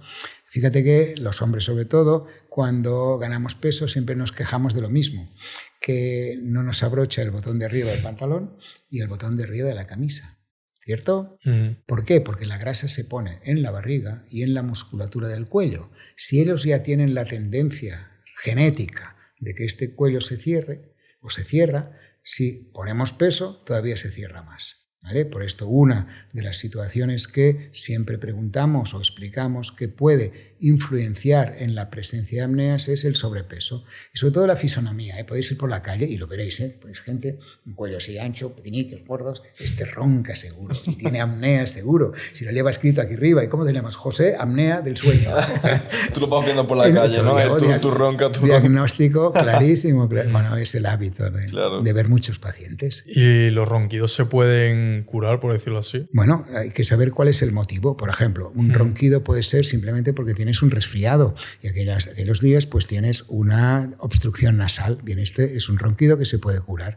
El otro ronquido que no se puede curar es el ronquido previo a las apneas, ¿sí? Porque normalmente si hay una apnea, antes hay un ronquido, ¿de acuerdo? Después hay los niños, por ejemplo. Los niños roncan, pero el motivo del ronquido de los niños es porque tienen todos, o los que roncan, unas amígdalas muy grandes y estas amígdalas funcionan como un tapón y en estos niños, si de alguna manera les operamos o les sacamos las amígdalas, mejoran muchísimo y dejan de roncar. Siempre hay que mirar la causa que provoca el ronquido. Y hay una última que también es bueno explicarla y es las personas que son delgadas, jóvenes, pero que tienen una estructura de la mandíbula inferior pequeñita y tirada hacia atrás. Habéis visto mucha gente, y los veis, tienen la cara así. Por la calle haréis el diagnóstico rapidísimo. Estos, cuando están boca arriba, esta estructura cae hacia atrás y provoca la apnea, ¿sí? O el ronquido. Esta es otra de las causas que podemos de alguna manera diagnosticar y ayudar a estas personas a que el ronquido mejore. Y Eduardo, cuando hablamos de posiciones a la hora de dormir, ¿cuál considerarías tú que es la mejor posición para realizar un buen sueño? Me dices yo, pero yo no opino, ¿no? Sí, lo que la ciencia nos ha enseñado que la postura menos buena sería la boca arriba. Por eso que te acabo de explicar, por lo que te acabo de explicar, porque si tú eres boca arriba y esto se relaja porque estás muy cansado y empiezas así, y es por esto que la gente que duerme a tu lado te dice, gírate. Te dice, gírate, ¿no? Sí, porque antes del codazo te dice, gírate. Claro, no te dice salta, te dice, gírate. ¿Por qué? Porque han visto que si tú cambias la posición, duermes mejor o ya no obstruye el paso. Entonces, la menos recomendable es boca arriba. Después, si tú duermes de lado, si tú duermes del lado derecho y del lado izquierdo, tú piensas que durante la noche nos movemos, con lo cual tú puedes empezar a ponerte a dormir en una postura y te levantarás en otra. Y esto no es ni bueno ni malo, es fisiológico. Por lo tanto, mucha gente te dice, no, del lado del corazón, que si el corazón no puede sufrir con el peso. Mentira. Nuestra estructura ósea de nuestras costillas es lo suficientemente fuerte para que hubiera 8 personas encima tuyo y no se romperían estas costillas, es decir, que el corazón seguiría funcionando, con lo cual ningún problema por dormir del lado del corazón. Sí que es cierto que a lo mejor alguna persona te dice, no, es que yo oigo el latido y bueno, pues entonces que duerman del otro y ya está. ¿Y boca abajo? También se puede, porque después boca abajo normalmente, totalmente boca no puede, pero están muchos detrás. Yo duermo, sí, yo para dormir me tengo que poner así, más o menos de costado, más o menos boca abajo, pero sé que después me muevo y cambio de posición y me amanezco de otra. Igual, por ejemplo, que pasan cosas muy curiosas. Cuando dormimos tenemos microdespertares, es decir, nos despertamos y no lo sabemos al día siguiente. Por ejemplo, es verano, hace mucho calor y os acostáis con una camiseta y la sábana solo hasta la rodilla, porque hace mucho calor. Y en cambio, amanecéis tapados hasta arriba. ¿Os ha pasado? Sí, claro. A todo el mundo le ha pasado. ¿Y en qué momento lo habéis hecho? Ni puñetera idea. ¿Lo sabéis? Si ha sido a las 4, a las 5, a las 8, no sabéis. Os habéis tapado. Para taparse se necesita despertar y es uno de estos pequeños microdespertares que hace que nos tapemos durante la noche, que son los mismos que provocan un cambio de posición. Con lo cual esto es natural y normal. Y durante hablábamos de que había que dormir 8 horas, si eres una persona adulta, que es lo recomendable, pero ¿es importante que sean 8 horas seguidas o podríamos hacer 4 horas y 4? ¿Podríamos dividirlo? ¿Tienen que ser seguidas? Esto es bueno también porque se está estudiando a esta gente que duerme a trocitos un poco, ¿no? Pero se sabe, hay algunos que tienen que dormir a trocitos por necesidad. Por ejemplo, nosotros elevamos el sueño o ayudamos a estructurar el sueño de unos navegantes que daban la vuelta al mundo. La Barcelona World Race, que era una regata que daba la vuelta al mundo, es decir, estaban 2 meses sin parar, con lo cual eran 2 y tenían que turnarse en el sueño, porque cada 3 horas necesitaba un navegante abrir los ojos, ver si viene un carguero de estos enormes para poder modificar el rumbo. Entonces, estas personas dormían a trocitos. Pero es la menos mala, es decir, conseguimos que uno que era más nocturno y otro más diurno, que iba mejor de noche que de día, combinamos esto, ¿no? Pero lo ideal es dormir seguido. Y la otra cosa que también es importante, que mucha gente pregunta y no sabemos muy bien por qué, pero es cierto, y bueno, sí que sabemos por qué, es que el periodo en que dormimos es importante. No es lo mismo dormir las 8 horas, desde las 4 de la madrugada hasta las 2 del mediodía o de las 10 a las 12 del mediodía, que dormirlas en el periodo correcto de la noche, por el tema de la luz, por el tema de los ruidos, por la secreción de hormonas. Por ejemplo, cuando dormimos, en el primer periodo del sueño, las 2 primeras horas, fabricamos la hormona del crecimiento. Crecemos mientras dormimos, ¿eh? Esto es brutal. Esto se nota, por ejemplo, en los niños cuando están enfermos, tienen anginas, amígdalas, dicen, uy, ha pegado un tirón. Y es porque durante la fiebre se segrega más hormona del crecimiento y crecen. Con lo cual, esto se hace en este periodo de tiempo. Y esta hormona del crecimiento, que a los niños les hace crecer, a los adultos también nos ayuda. Por ejemplo, y esto también es muy chulo, les preguntas a una modelo, yo soy muy amigo, por ejemplo, de Judith Mascó y de Martina Klein, que son 2 modelos ya un poco más mayores, pero de las buenas, ¿no? Y que siempre cuentan lo mismo, ¿no? Para estar guapa, ¿qué hace? Le preguntan. Dormir 8 horas. Dormir 8 horas. Porque lo que se sabe es que esta hormona del crecimiento y sobre todo las primeras horas de la noche, nuestra regeneración tisular, es decir, el cambio de nuestra piel, se produce, el momento de más regeneración de la piel se produce precisamente en las 2 primeras horas de sueño y normalmente entre las 11 y 1 de la madrugada. ¿Qué pasa si nosotros dormimos poco mal? Mira, Pablo, Mira los ojos de Pablo. Pablo. Está jodidísimo. Y Gonzalo. Pablo tiene de todo. Y son las ojeras brutales, pobre, porque duermes poco. Duermo poco, boca arriba y tomo mucho café. O sea, yo voy a durar menos, Eduardo.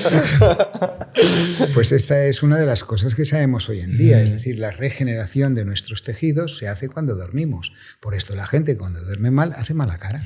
Yo te preguntaba antes lo del tema de la alarma, de posponerla, porque había escuchado que si tú te levantabas y posponías la alarma, se iniciaba otro periodo del sueño. Claro, es los peldaños que te he explicado. Si tú paras, el cerebro que tiene sueño pendiente, si no tienes sueño pendiente, por más que la apagues, no te vas a dormir. En verano, por ejemplo, que no tienes límite y duermes cuando puedas. O sea, aunque te pongas una alarma, si has dormido lo suficiente, no te vas a volver a dormir. Pero si vas corto, aprietas la alarma, volverás a caer y volverás a un sueño superficial, sueño profundo, con lo cual es peor.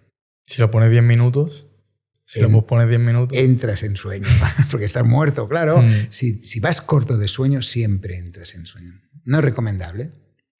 Y Eduardo, hace no mucho leí que antiguamente en la Edad Media se usaba un sueño bifásico, que era un sueño que cuando caía el sol se quedaban dormidos, si mal no recuerdo, hasta lo que son las 12, sí, hacían un par de tareas y después volvían a dormir hasta que amanecía. ¿Es eso cierto? Había esta costumbre, sí, pero después lo que se vio, porque no tenemos datos científicos de qué pasaba con estas personas, pero sí que sabemos que históricamente era así. Bueno, pues era un sueño bifásico, que se llama. Pero lo que se ha demostrado, al menos ahora, que la máxima reparación de nuestro cerebro y de todo son las estructuras que controlan nuestro estado de ánimo, tiene que ver con un sueño profundo y continuado. Que el fraccionarlo a veces puede provocar que la reparación no sea óptima. Ahora está muy de moda, dicen, no, duermo 3 horas, despierto, trabajo, duermo 3 horas, despierto. Inventos. Inventos. Y Eduard, ahora vamos a tratar un tema que, bueno, es por lo que nosotros te conocíamos y quiero preguntarte por qué te conocen la mayoría de madres de España.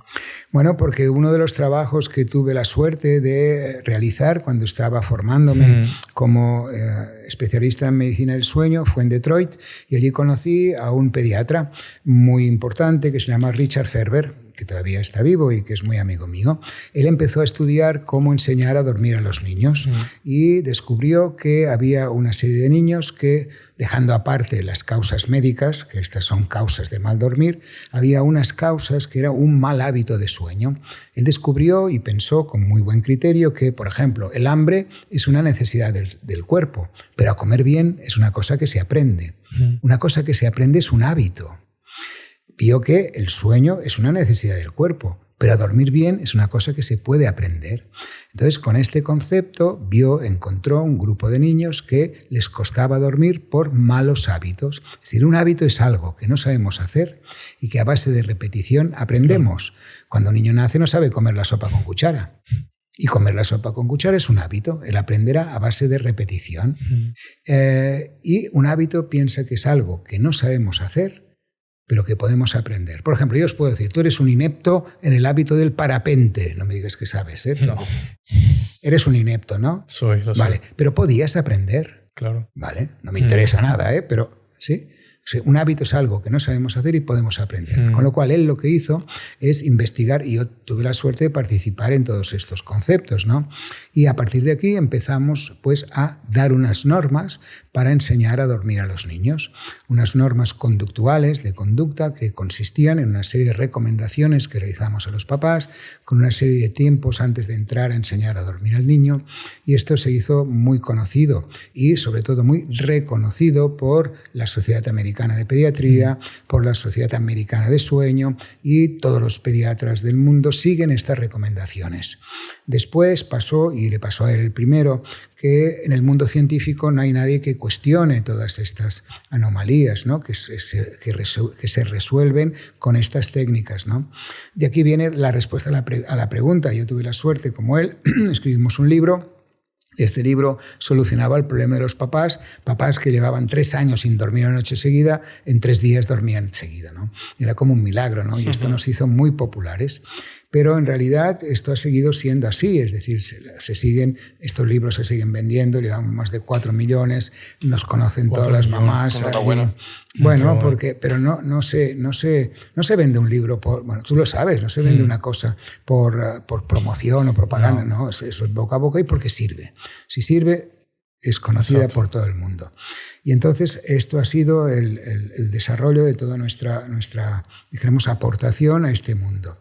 Después ha salido otro fenómeno que también es importante explicarlo, ¿no? Porque muchas mamás ahora que nos pueden escuchar y sobre todo jóvenes tienen información de otro tipo. Es decir, ha aparecido las redes y en las redes, antes lo hemos dicho muy bien, yo soy un científico y yo no opino. Yo os explico lo que la ciencia ha dicho. Pero, en cambio, en Internet puede haber muchas opiniones. Por ejemplo, tú puedes encontrar una mamá que te diga con toda la buena fe del mundo, yo he tenido un hijo y yo lo que he hecho para enseñarle a dormir es hacer esto y lo otro y me convierto en un coach del sueño. Pues ya le hemos liado, porque la pobre mamá del otro punta de España se lo pasa mal, escucha a esta, no le sirve lo que le dice, porque claro, es algo totalmente aleatorio, es una opinión, ¿no? Pero fíjate que en Internet ahora proliferan muchísimo los coach de sueño, ¿no? Y son gente que no están preparada desde el punto de vista científico. Expresan sus opiniones. Claro, a mí cuando me preguntan, ¿y qué cree usted que...? Porque claro, van en contra de las cosas que científicamente están estructuradas y aceptadas, ¿no? Para tener algún marketing, ¿no? Para tener mercado, porque si no, no tienen mercado. Entonces, yo siempre soy muy respetuoso. Yo, en el sentido que, bueno, estas personas tienen todo el derecho de explicar sus opiniones, pero si alguien quiere saber algo más científico, sobre todo tiene que fiarse de su pediatra. Su pediatra les va a aconsejar lo que es correcto y con esto pues, pueden solventar los problemas del sueño, de los niños. Y durante Fuera de Cámaras hablábamos de los beneficios que ha traído y el impacto que ha tenido el hecho de que hayas hecho ese libro, ¿no? Porque has ayudado a madres a poder descansar, a que se planteen tener más miembros en la familia. Esto es muy importante. ¿Qué se siente? ¿Qué orgullo tienes que tener cuando te dicen esas cosas, Eduardo? Mucho, la verdad es que mucho, porque la especialidad de medicina del sueño es muy, muy gratificante. Yo os he explicado que he trabajado como neuropediatra en 2 hospitales muy importantes de Barcelona y la especialidad de neuropediatría es muy dura, porque tratas niños con tumores cerebrales, con retrasos mentales, con epilepsia y evidentemente se curan pocos. Hacemos grandes diagnósticos, decimos nombres que no entiende nadie, pero curarse, claro, curar a un niño un tumor es muy difícil, depende de dónde esté y todo esto, pero un tumor cerebral, por ejemplo, total, que la sensación de que, bueno, ayudábamos, pero yo me lo pasaba mal, o sea, me llevaba a casa los casos y después soñaba, lo que os explicaba antes, y en cambio en el mundo de la medicina del sueño es muy gratificante. Porque desde un señor, por ejemplo, que viene con apneas, que le ayudamos y le solucionamos el problema con la máquina esta, que todavía es una solución brutal, te viene y te dice, me ha salvado la vida, ¿no? Claro, esto es muy gratificante. Y con los niños pasa igual. Con los niños me hace mucha ilusión porque es un continuo, ¿no? Mira, hoy mismo, ¿no? Estaba comiendo en un restaurante de estos magníficos que tenéis aquí y al final de la comida, para no molestar, y además la gente lo hace muy educadamente, para no molestar, cuando ya veía que estábamos recogiendo para marchar, se acerca una mujer que debía tener 45 años o algo así, ¿no? Y me dice, usted, señor, no lo sabe, pero me ha salvado el matrimonio. Y digo, ¿cómo dice? Claro, yo ya sabía de qué venía. Claro, yo no puedo salvar matrimonios porque eso lo hago que enseñar a dormir a los niños. Coche de pareja también, me imaginaba, ¿no? Claro, yo no trato parejas, ¿no? Y me dijo, no, usted, yo apliqué su libro, en 2 días solucionó un problema que llevaba 3 años sin dormir una sola noche. Y encima, después ya, claro, es muy gratificante que te digan esto, ¿no? Yo siempre les digo lo mismo, el mérito no es mío, el mérito es de la mamá que ha llevado, el papá que ha llevado a cabo el tratamiento, ¿no? Y les dicen, no, pero usted el mérito es que ha escrito esto, ha estudiado esto. Y es verdad, es un mérito conjunto, ¿no? Pero quien hace el esfuerzo son los papás, ¿eh? Claro. Pero esta mamá me decía algo muy divertido, que me dicen muchas, y me dice, mire, gracias a esto he tenido otro hijo. Claro, y entonces me dice, sí, es que así he tenido tiempo para practicar. Claro, pero tú imagínate la vida de una pareja joven, tíos de 30, 35 años, que trabajan los dos como locos. ¡Ay, que les sale un niño! Que se despierta cada día 20 veces. Un día, otro día, otro día. No quieren tener más hijos. Entre otras cosas porque no tienen tiempo de practicar. ¿Entiendes esto? Porque están todo el día con el niño, ¿no? En cambio, le solucionas un problema, haces que a las 8 de la noche el niño esté durmiendo y los dos pobres se sientan y se toman una copita de vino. Por fin podemos hablar, por fin podemos ver una serie, ¿eh? Esto les cambia la vida, ¿no? Y esto es muy gratificante porque, bueno, ves que has podido ayudar a gente, ¿no? Y yo me siento muy feliz cuando la gente me dice esto, ¿no? Porque lo dicen de corazón, ¿eh? O sea, no es el fenómeno del fan, ¿sabes? O yo no soy Antonio Orozco, ¿eh? Yo no soy Serrat, ¿eh? Ni Sabina. La devoción que la gente siente por estos cantantes es de un tipo, ¿no? Pero la que me expresan a mí es gratitud, ¿sí? Es más que admiración, es gratitud, ¿no? Gracias por, me ha cambiado la vida. Hubo una muy divertida, tengo muchas anécdotas, pero una muy divertida, que vino una mamá muy guapa, guapísima, una chica de 28 años, así, y el papá también, un tío bestial. Y vienen con un niño también de 3 años y, bueno, les enseñamos y sí, al cabo de 1 año y medio viene el padre y la mamá con otro niño en brazos y me dice, mire, vengo a presentarle que es su hijo. Yo pensé, hostia, no, ya me hubiera gustado, pero no tengo nada que ver. Y dice, ay, perdón, no quería decir que gracias a que usted nos ayudó, hemos podido tener este. Claro, era brutal. Claro. Me dijo, este es hijo suyo. No, ya me hubiera gustado. Pero también he escuchado que hay mucha controversia a día de hoy con el método. Es lo que te he explicado. ¿Qué pasó? En el mundo científico no hay ninguna controversia. Tú hablas con pediatras, hablas con científicos, todo el mundo, porque además la sociedad, tanto americana como en todo el mundo, las sociedades científicas apoyan este tratamiento. O sea, no es un invento mío, ¿eh? Yo no he inventado nada, ¿eh? O sea, yo he puesto en palabras sencillas lo que la ciencia nos ha enseñado, ¿no? ¿Y qué ha pasado? Que al entrar las redes, claro, antes de que hubiera las redes, no había posibilidades de que alguien dijera que esto no iba bien o que esto no era correcto. Claro, ¿qué pasó? Entraron las redes. Entonces aquí entró gente que empezó a hacer libros en contra del Estivil, hacer libros en contra del Ferber y gente que, por ejemplo, tiene sus ideas. Bueno, yo lo respeto, ¿eh? O sea, a mí esta controversia en las redes no me preocupa en absoluto, porque sé que en el tema científico el respeto es máximo y estas personas, bueno, pueden opinar lo que quieran. Ya veremos qué les pasa con sus hijos cuando sean mayores. O sea, el método funciona, no hay más, ¿no? Claro, porque no es un invento, porque yo no he inventado nada, porque son 4 reglas basadas sobre todo en el desarrollo de los ritmos circadianos. Es decir, este reloj que os contaba, cuando un niño nace es inmaduro, por esto el niño duerme a trocitos. Necesita como mínimo 6-7 meses para que este reloj se ponga en hora. Pero para que se ponga en hora necesita los elementos externos que le den cuerda, un reloj que le den cuerda. Y estos son los hábitos y rutinas de sueño. Con lo cual nosotros, uniendo esta idea de la evolución del reloj biológico y de las rutinas del sueño, conseguimos dar unas normas que solucionaban el problema. Es científico totalmente. En cambio, todas las otras opiniones en las redes son personales. Esto, no, claro. Yo lo que hago con mis hijos es que les canto 4 sevillanas y se duermen. Mentira, bueno, puede ser que sí, porque a lo mejor papá desafina y el niño se aburre y se duerme de esto, ¿no? Pero no es científico. Y, Eduard, cuando usted empezó en la medicina del sueño, ¿se imaginaba alguna vez que iba a llegar a tener tanto impacto? No, en absoluto. Tengo que ser muy sincero, pero a mí me gustaba porque era algo novedoso, pero nunca pensé que llegaríamos al momento que estamos ahora. Yo creo que ha habido una ayuda muy importante por parte de los medios de comunicación y vuestra ahora. Esto que estamos haciendo, ¿qué valor tiene? Aparte que os va a hacer, os forraréis con esto, ¿eh? ¿Cómo se ríe? Te invitaremos a un gin tonic. Sí, a un gin tonic. A mí no me pagáis ni un duro, ya lo podéis decir esto, ¿eh? Pues lo que sucede es que ayudamos a tanta gente y gracias a la difusión. Claro, yo puedo ir a un congreso y allí vienen los médicos. Puedo ir a una reunión de una escuela de mamás y vienen las mamás de la escuela. Puedo ir a una conferencia que puedan venir 1000 personas, pero son 1000 personas. Esto que hacéis vosotros lo verán millones. Y tú sabes la responsabilidad que tienes de poder dar una información que sea verídica, que sea honesta, que sea correcta y científicamente impoluta.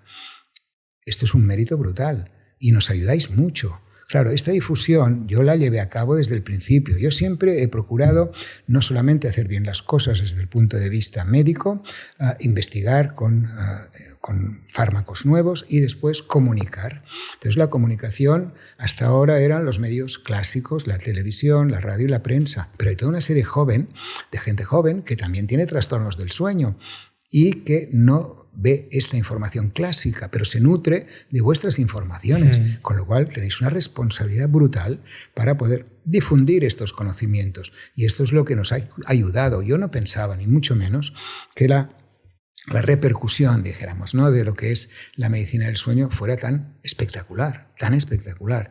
Cierto es que se une un poco, en mi caso concreto, la marca Estivil la conoce todo el mundo, es decir, vas a cualquier sitio, te conocen, te hablan. Bien, me parece genial, pero es producto de este trabajo de difusión seria.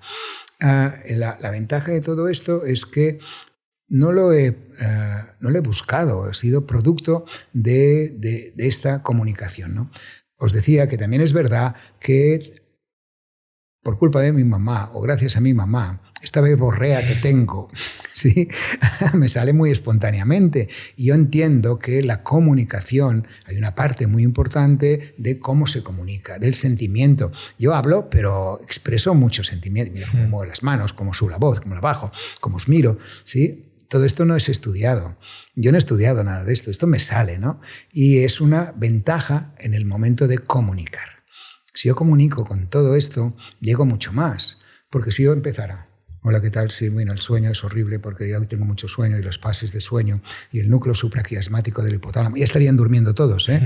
Y esto es la base de la somnolencia, el aburrimiento. No, pero nosotros además te lo hemos dicho fuera de cámara, estamos muy agradecidos de tenerte aquí porque aparte de que comunicas muy bien, cuentas las historias también muy bien, tienes muy buen storytelling, es decir, vas contando las cosas y hace que se comprendan sin tener que hablar, como has dicho antes, con esa jerga jeroglífica que tienen muchas veces los médicos. Y yo creo que puede hacer que llegue a todo el mundo.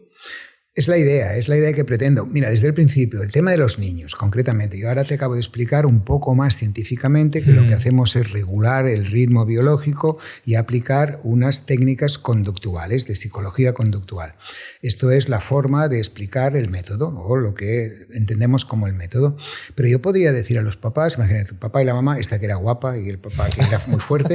Se lo voy a decir, te ha tocado la mamá guapa a ti. Les hubiera podido decir, ellos me cuentan, mira, el niño que no se duerme, que se despierta, que no sé qué hacer, que le da de todo, le da el pecho, le da todo, hacen de todo, pobres gentes. Y yo les podía haber dicho, mire, lo que tiene su hijo es una irregularidad del oscilador endógeno del núcleo supraquiasmático del hipotálamo. Y lo que tiene que hacer usted es montar o configurar Zeigeberts externos para conseguir el mismo periodo del ambiente. Son 1.000 pesetas en aquella época, ¿sí? Claro, no sirve para nada. Y te acabo de explicar científicamente lo que es el método, lo que son las normas científicas para enseñarlos a dormir. Pero claro, no sirve para nada. ¿De qué sirve que yo diga todo esto a unos papás? Dirán, hombre, pero esto es una responsabilidad que yo creo que tienen que tener todos los científicos, ¿eh? Todos los científicos tendríamos... Yo, la verdad es que os he dicho que tuve la suerte de vivir 2 años en Estados Unidos cuando era hippie. Bueno, me hicieron hippie porque no podía vivir otra cosa. En las escuelas no había exámenes escritos, eran todos orales. Todo era hablar, y nos enseñaban a comunicar. Y teníamos profes de gestualidad. Yo recuerdo perfectamente, y tú dices que cuando hay algo que te gusta, abre las manos, me gusta, sí, me gusta. Y esto es una formación que yo tuve de Estados Unidos, ¿eh? Y allí me enseñaron a comunicar, y aquí supongo que junto con una predisposición a que lo que hago me gusta mucho, pues lo explico bien, yo lo explico con mucho cariño y me lo paso rápido. Mira, llevamos casi 2 horas, ¿eh? 1h30. 75. ¿Vale? Se ha pasado volando. Sí. No, ya nosotros más. Sí. Y es esta comunicación. Bueno, vosotros también estáis muy acostumbrados a tener muchas personas distintas aquí, ¿no? Pero seguro que los que mejor comunican son los que viven más Totalmente, su emoción, su y los trabajo. Que hacen sentir con lo que dicen. Sí, y que son cercanos, ¿eh? Que no hay una barrera aquí, ¿eh? O sea, tú estás aquí en una mesa, pero es igual, o sea, tú eres mi amigo, tío, yo te explico cosas y te digo que esta mujer me decía que este es hijo mío y yo pues ya me hubiera gustado.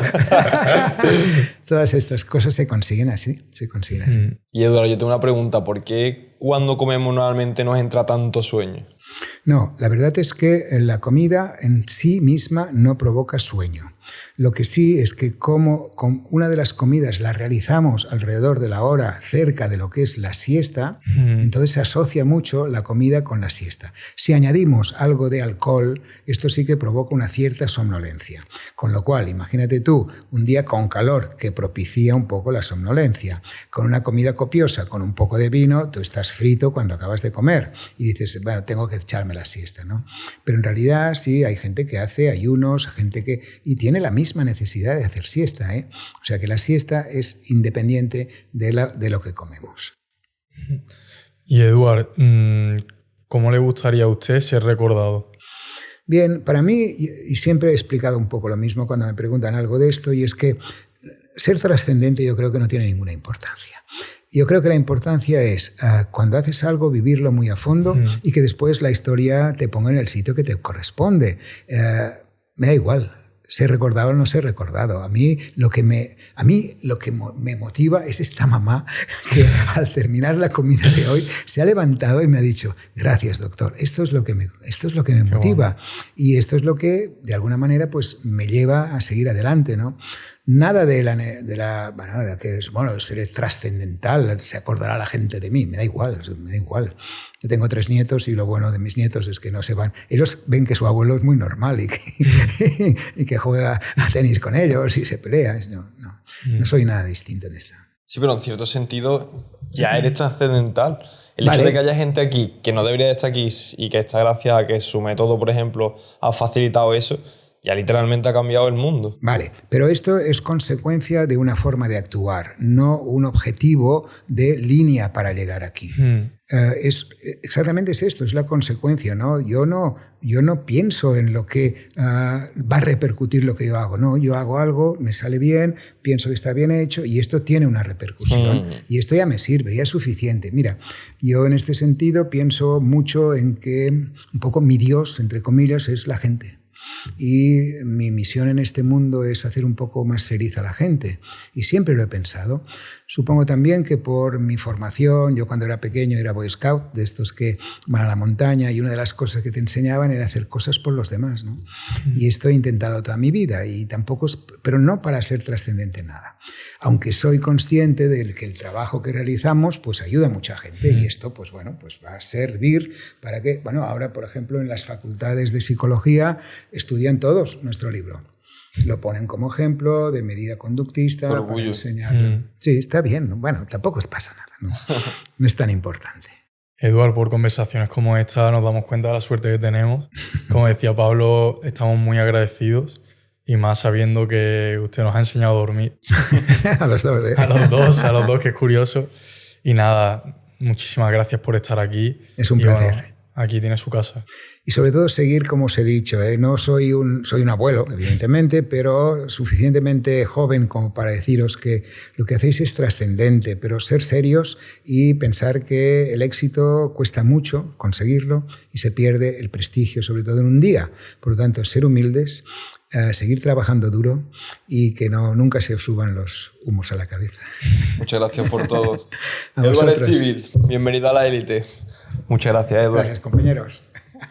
Qué bueno, Eduard. ¿Cómo transmites, tío?